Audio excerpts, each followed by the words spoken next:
This interview is for information only and should not be considered as investment advice or a recommendation to buy shares in the company featured. Welcome to this Stock Box interview.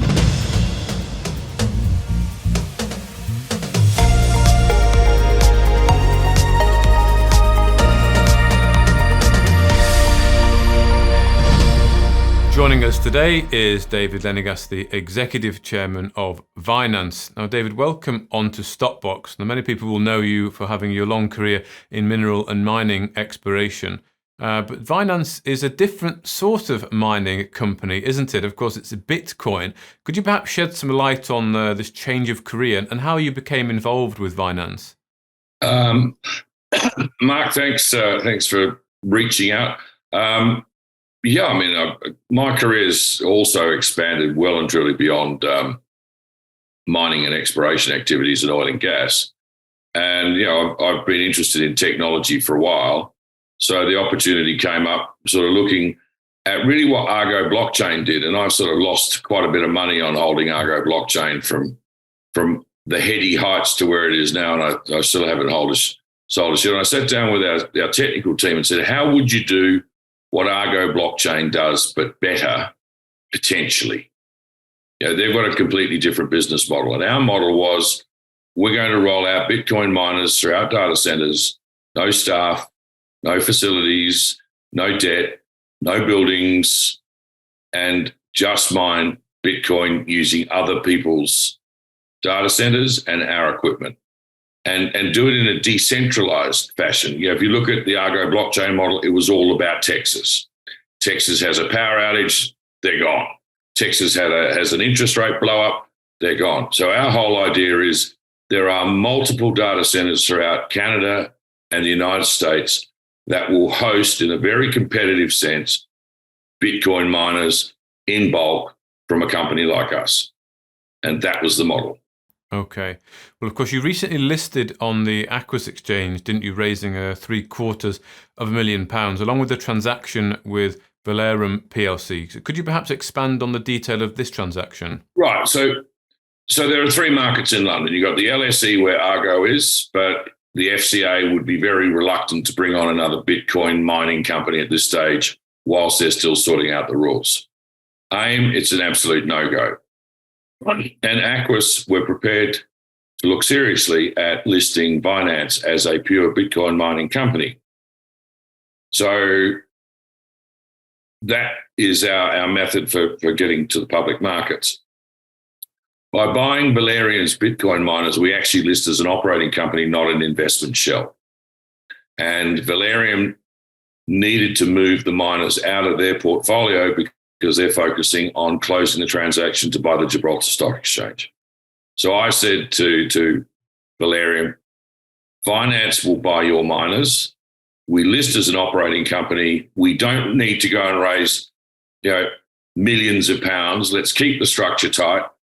And $750,000 to £1 million is plenty for us to go and start the business model. And that's really how it came about.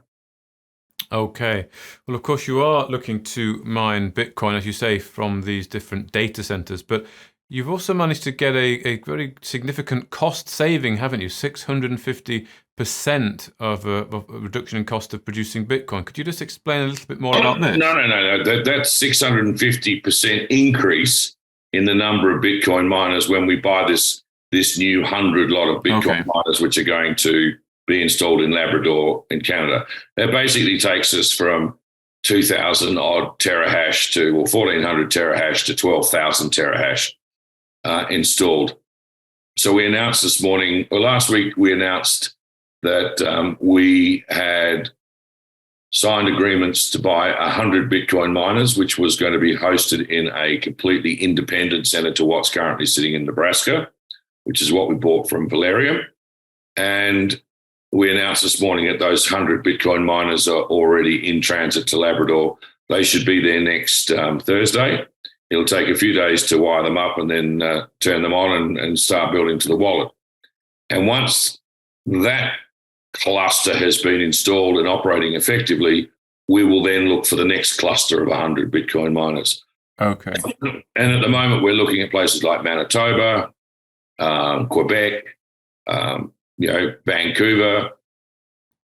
And at the moment, we're sort of a little bit Canadian-centric because there's really cheap cost of hydro at the moment, and power costs are really important for the whole model.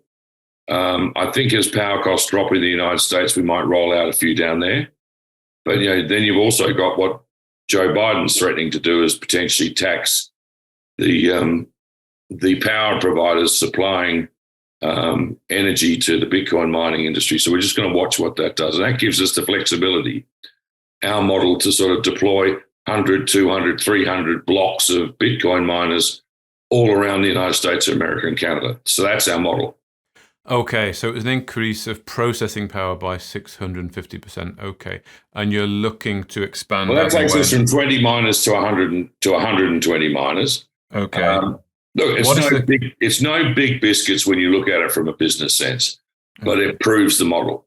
Then the next order will go in for another 100 miners. Then the next order will go in for another 100 miners.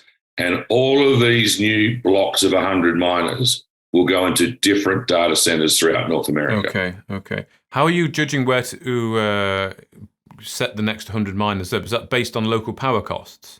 It's based on local power costs and monthly costs per miner to maintain, run, install, put it in the wallet, all that sort of stuff.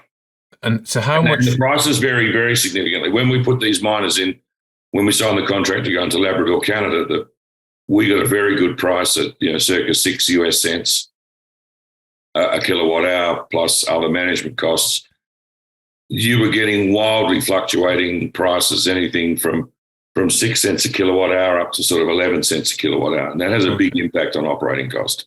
Absolutely. I mean, of course, there's a cost to produce the Bitcoin and versus what, of course, it's selling for at the moment, which is circa 30,000 US, isn't it? Do you know what cost you're looking at per mined Bitcoin, or what cost you'll be targeting generally?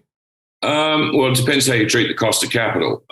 We don't have buildings or infrastructure. We just own the machines. Yeah. We can unplug them, put them somewhere else. Our physical operating cost is around about 50%. Okay. So it's circa sub 15,000 US dollars, which is our main target that we're driving for per Bitcoin. Sub 15,000 US dollars. Okay. So could you just finish off by perhaps setting out the roadmap for 2024? I guess the main thing would be to increase your miners. We're going to go from 20 miners to 120 miners to 220 miners in 3 different centers, 420 miners in 5 different centers.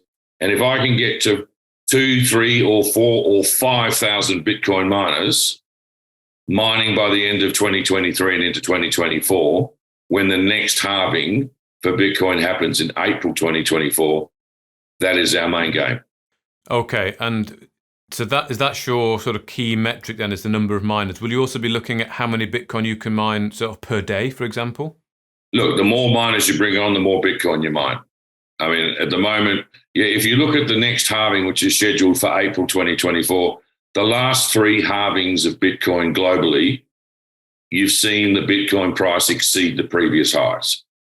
So there's a lot of commentary out there. And the next halving in April, you could well see Bitcoin blast well through 100,000 US dollars a coin. Okay. And you want to be in that position ready for we'll be mining as many Bitcoins as we can between here and there. That's our model. That's your model. Okay.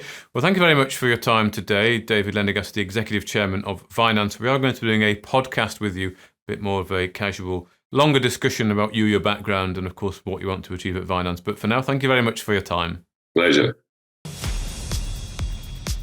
If you enjoyed this interview, then give us a thumbs up, a like, or a retweet. Subscribe to us on YouTube or follow us on Twitter and hit that notification bell to be the first to know when we release new content. There's loads of great content on our website too, across all our programs at stopboxmedia.com. Thank you for watching.